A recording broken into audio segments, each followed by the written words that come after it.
ఇప్పుడు వాజ్పేయి గారి టైంలో ఈ నదుల అనుసంధానం అని చెప్పి అదే చాలా పెద్ద పదాలు వాడారు. నదుల అనుసంధానంలో గోదావరి కావేరి ఒకటి. నాయకులు ఏం చేశారంటే గెలిచిన నెలకో 2 నెలకో మన చీపురు కట్ట ఊడిసినట్టు ఊడిచేశారు. ఆ వారసుడికి చంద్రబాబు నాయుడు గారికి ఉన్న లక్షణాల్లో ఎన్ని లక్షణాలు ఉన్నాయి, ఇంకా మెరుగైన లక్షణాలు ఏమున్నాయి? కల్చరల్ రివల్యూషన్ వస్తుంది తెలుగుదేశం పార్టీలో.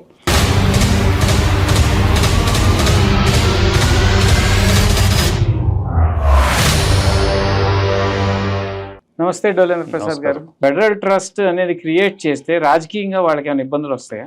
ఏం ఇబ్బందులు రావు. వాళ్ళ దేశానికి లాంగ్ రన్ లో మంచిది కదా. వాళ్ళకి ఏం అవసరం, వాళ్ళ రోజు అవసరాలు, వాళ్ళ రోజు పనులు కార్యక్రమాల్లో వాళ్ళు ఉన్నారు. దేశం కోసం వాళ్ళు ఎందుకు ఆలోచిస్తారు? రాష్ట్రాల కోసం వాళ్ళు ఎందుకు ఆలోచిస్తారు? వాళ్ళ ప్రయారిటీస్ గురించి వాళ్ళు ఆలోచిస్తారు. ఇక్కడి నుంచి ప్రెషర్ వస్తే, ఇక్కడ ఉద్యమాలు వచ్చి, ఇక్కడ ఒత్తిడి వస్తే వాళ్ళు చేస్తారు. ఇక్కడి నుంచి ఎవడు మాట్లాడేవాడు ఎవడు? ఇక్కడ నీళ్ల విషయంలో తెలంగాణ ఆంధ్ర మధ్యలో ఉండేది చాలా చిన్న మనస్పర్ధలు, అవి సులభంగా పరిష్కారం అవుతాయి. గోదావరి నీళ్ళని మనం వాడుకోవడంలో, కృష్ణా నీళ్ళని మనం వాడుకోవడంలో మన ప్రభుత్వాలు అటు తెలంగాణ కానీ ఇటు ఆంధ్ర కానీ చాలా దారుణమైన నిర్లక్ష్యం. చాలా నీళ్లు సముద్రంలోకి పోతున్నాయి. ప్రాజెక్టులు సరిగా కట్టడం లేదు. ఇప్పుడు పోలవరం కడితే పోలవరాన్ని మళ్ళీ తెలంగాణ వ్యతిరేకిస్తుంది కదా. పోలవరం తెలంగాణ సింబాలిక్గా వ్యతిరేకిస్తుంది. వాళ్ళ చేతుల్లో ఏం లేదు. సింబాలిక్గా వ్యతిరేకించాల్సిందే కానీ వాళ్ళ చేతుల్లో ఏం లేదు. దిగువకు వచ్చేసింది నీళ్ళది. సముద్రానికి పోబోయే ముందు మనం ఆపుతున్నాం. మనం పులిచింతల ప్రాజెక్ట్ ఎంతో పోలవరం అంతే. దాటితే సముద్రానికి వెళ్ళిపోవాలి. అందువల్ల తెలంగాణ పోలవరాన్ని ఏం చేయలేదు. కానీ గోదావరి కావేరి లింక్ ప్రాజెక్ట్ ఉంది. అది కేంద్ర ప్రభుత్వం ప్రతిపాదించింది. 2-3 ప్రతిపాదనలు చెప్పింది. ఇప్పుడు వాజ్పేయి గారి టైంలో ఈ నదుల అనుసంధానం అని చెప్పి చాలా పెద్ద పదాలు వాడారు. నదుల అనుసంధానంలో గోదావరి కావేరి ఒకటి. సో దాన్ని ఇప్పుడు దురదృష్టవశాత్తు ఏమైందంటే మన ముఖ్యమంత్రులందరూ ఇదివరకు అనుభవజ్ఞులు, నిపుణులైన ఇంజనీర్ల మాట ఇని ప్రాజెక్టులు చేసేవాళ్ళు. ఇప్పుడు మీకు తెలుగంగ ప్రాజెక్టు చేసే టైంలో రామారావు గారు శివరామకృష్ణ అని ఉండేవాడు. ఎంత అద్భుతంగా డిజైన్ చేశాడు. హంద్రీనీవా, గాలేరు నగిరి, తెలుగంగ, గండికోట రిజర్వాయరు, వెలుగోడు రిజర్వాయరు, ఇవన్నీ శివరామకృష్ణయ్య డిజైన్ చేశాడు. అంతకుముందు కేఎల్ రావు చేశాడు. దాని మూలంగా అసలు రాయలసీమలో చాలా వరకు హార్టికల్చర్ హబ్ అయిపోయింది కదండి. ఇంకా కాలేదు కదా. అది ఇప్పుడు అదెంత పెద్ద మోసం. ఇప్పుడు మీకు అందరినీ ఇప్పుడు కానీ గండికోట రిజర్వాయర్ ఎప్పుడో కంప్లీట్ చేశారండి. దాని నుంచి పిల్ల కాలువలు అయ్యి దాని నుంచి పంట కాలువ రావాలి కదా. పంట కాలువ వచ్చి ఆ నీళ్లు పొలానికి రావాలి కదా. అది ఎవరు చేస్తున్నాడు? అది ఎవరు చేయడం లేదు కదా. ఇప్పుడు పోలవరానికి ఏమో ముందు కాలువలు వేసుకున్నారు. అవును. ప్రాజెక్ట్ కి అట్లా. అవును. వైఎస్ టైంలో ఇక్కడేమో మీరు అన్నట్టు గండికోట రిజర్వాయర్ కట్టారు, దాని కాలువలు లేవు. అవును. ఒక గండికోటే కాదు, బ్రహ్మంగారు చెరువు కానీ రిజర్వాయర్ కానీ, వెలుగోడు రిజర్వాయర్ ఈ సంవత్సరంలో కంప్లీట్ చేస్తామంటున్నారు. ఆ నీళ్లు రిజర్వాయర్ లో నుంచి పంట పొలానికి చేర్చేదానికి సిస్టమ్ కావాలి కదా, ఇరిగేషన్ సిస్టమ్ కావాలి కదా. ఆ ఇరిగేషన్ సిస్టమ్ 4-5 వేల కోట్లు కానీ ఖర్చు పెడితే రాయలసీమలో 20-25 లక్షల ఎకరాలకు నీళ్లు వస్తాయి. ఆ 4,000 కోట్లు ఖర్చు పెట్టడానికి వీళ్ళ దగ్గర డబ్బులు ఉండవు. ఎవరో కాంట్రాక్టర్ వచ్చి చెప్పాడని చెప్పి బనకచెర్ల ప్రాజెక్టుకి 80,000 కోట్లు, 1,00,000 కోట్లు బడ్జెట్ వేస్తారు. ముందు ఈ 4,000 కోట్లతో ఇచ్చేసి 20 లక్షల ఎకరాలకు నీళ్లు వస్తాయి కదా. సో వస్తే రైతులు హ్యాపీ ఉండదు. రైతులే కాదు, గవర్నమెంట్ కి రెవెన్యూ ఎంత పెరుగుతుంది? రెవెన్యూ పెరుగుతుంది సార్. ఇప్పుడు రాజకీయ లబ్ధి కోసం చూస్తున్నాయి పార్టీలన్నీ.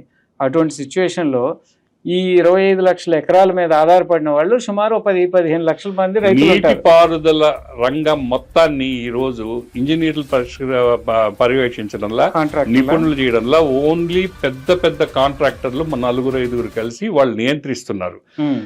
ప్రభుత్వ ఖజానాకు వచ్చే డబ్బుల్ని లిఫ్ట్ ఇరిగేషన్, అక్కడ ఒక పంపు పెట్టి ఖజానాలో నుంచి వచ్చిన రూపాయి వచ్చినట్టు వాళ్ళ ఇంటికి ఎట్ట పంప్ చేసుకోవాలి, దానికి పైప్ లైన్ ఎట్టేసుకోవాలి అనే యాంగిల్లోనే, ఖజానా నుంచి మనీ ట్రాన్స్ఫర్ యాంగిల్లోనే ఈ ప్రాజెక్టులు డిజైన్ చేస్తున్నారు.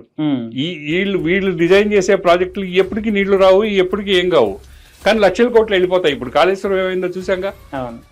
అదే ఇక్కడ పరిస్థితి కూడా. ప్రభుత్వ ఖజానాకు వచ్చిన డబ్బు వచ్చినట్టు పోయి వాళ్ళ ఇంటికి పంపింగ్ అయిపోవాలి. సో ఇప్పుడు మొట్టమొదటి నదుల అనుసంధానం ప్రాజెక్టు పట్టిసీమ అంటారా? Pattiseema temporary project.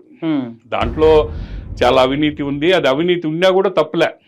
అదే ఇప్పుడు గత 15 ఏళ్లుగా మా కృష్ణా డెల్టా అదే చెప్పాను కదా, అవినీతి ఉన్నా కూడా తప్పులే, దాంట్లో 500 కోట్లు 1000 కోట్లు తిన్నారనే ఆరోపణ ఉన్నా కూడా తప్పులే. ఏమంటే పోలవరం వచ్చే లోపల దాదాపు 15 ఏళ్లుగా కనీసం 10 ఏళ్లుగా కృష్ణానదిలోకి గోదావరి నీళ్ళు వచ్చి కలుస్తున్నాయి పట్టిసీమ వల్ల. ఇప్పుడు మాది అది చిన్న ప్రాజెక్ట్, 1000 కోట్ల ప్రాజెక్ట్. అది పెద్ద సమస్య కాదు, అది టెంపరీ. రేపు పోలవరం వచ్చేసిన తర్వాత అది అవసరం లేదు, పంపింగ్ స్టేషన్స్ అవసరం లేదు, కెనాల్స్ అవన్నీ వాడుకుంటారు కదా. కెనాల్ పోలవరం కెనాల్ నుంచే కదా నీళ్లు వస్తున్నాయి. ఆ పురుషోత్తంపట్నం గానీ పట్టిసీమ గానీ ఇవన్నీ కూడా పోలవరం వచ్చిన తర్వాత అవసరం లేదు. కానీ ఈ బనకచెర్ల లాంటి ప్రాజెక్టులు అట్ట కాదు, అవి కేవలం ఇంకో కాళేశ్వరం అసలు ప్రాజెక్ట్ కట్టే ఉద్దేశమే లేదు, కేవలం ప్రభుత్వ ధనాన్ని కాంట్రాక్టర్ ఇంటికి చేర్చే పథకం అది. సార్ అలా అయితే నిన్న చంద్రబాబు నాయుడు గారు 75 years కంప్లీట్ చేసుకుని 76లో ఎంటర్ అయ్యారు, లేకపోతే 76లో కంప్లీట్ చేశారు. స్లోలీ చూస్తుంటే ఆయన రిటైర్మెంట్ స్టేజ్ దగ్గరికి వస్తున్నట్టుంది, వారసుని రెడీ చేసుకుంటున్నారు.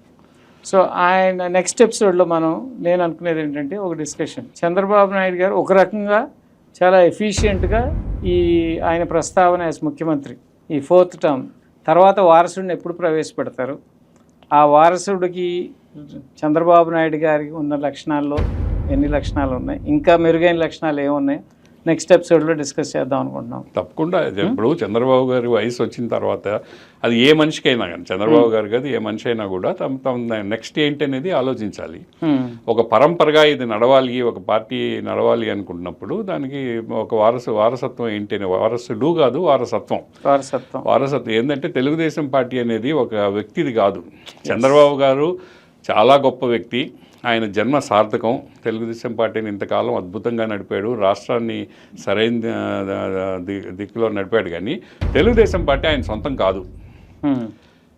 ఆ కట్టిన బిల్డింగ్లు, ఆ ఎన్టీఆర్ భవన్లు అవన్నీ అయితే ఆయన వేయండొచ్చు, కానీ ఒక భావోద్రేకంతో ఏర్పడిన పార్టీ, దాని వెనక కొన్ని లక్షల మంది కార్యకర్తల మనోభిప్రాయాలు ఉన్నాయి, వాళ్ళ త్యాగం ఉంది, వాళ్ళ కృషి ఉంది.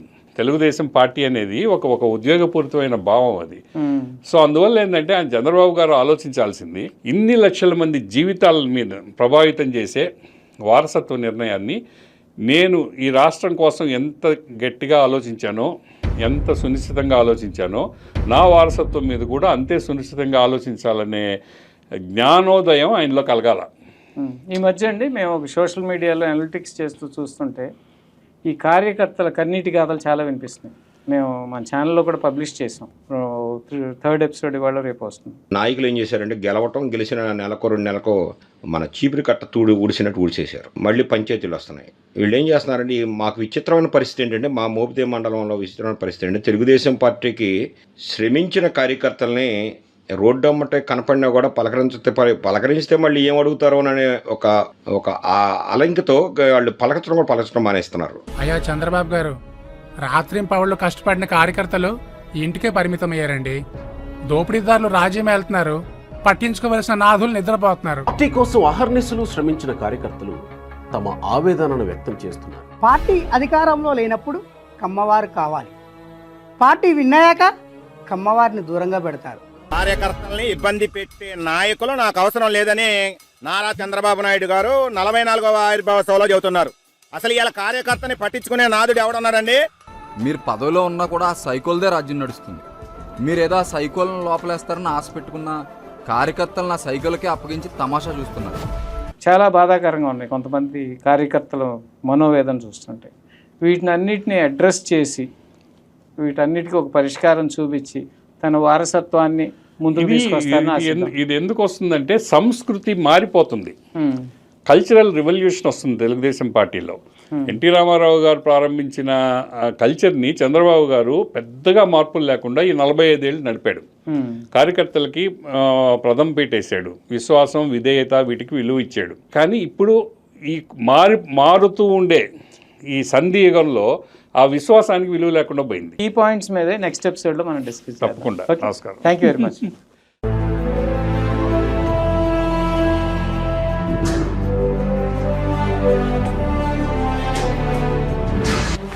వాస్తవ వేదిక పూర్తి ఎపిసోడ్ ప్రతి గురువారం మీ తెలుగు వన్ న్యూస్లో.